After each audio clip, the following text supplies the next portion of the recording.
Yeah. Para sa mga nakatambay lang sa gilid, pero akala mo sila yung bida. Let's go. Sa late pumasok, feeling VIP. Nasa comment section, lakas makisawsaw lagi. Sa akin ka lang ha, sabi mo kay host. Pero ni isang gift, wala kang maipost.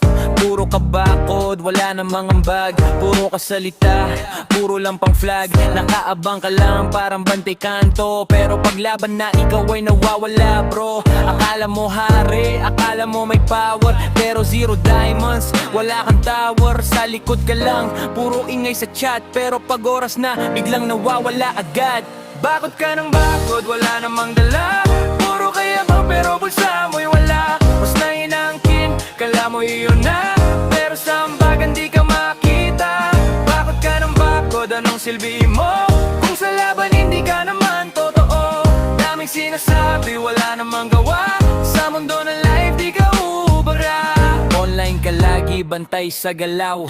Selos sa viewers, kala mo ikaw. Pag may nagbigay, bigla kang galit. Eh ikaw nga tong walang kahit baryani katiting. Nagpapapansin, gusto ng attention, pero di marunong sa real connection. Host ang puhunan pero wala kang tulong. Puro ka akin to pero empty ang bulong. Respect sa tunay na sumusuporta. Yung hindi maingay pero solid ang gawa.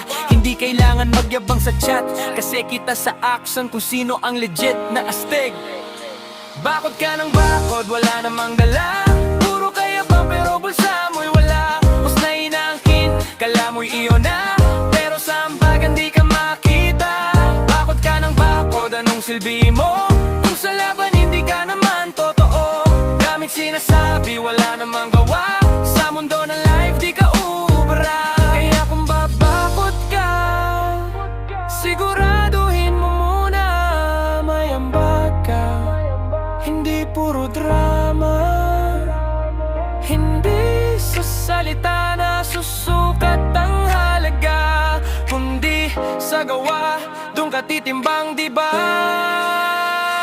Bakod ka ng bakod, wala namang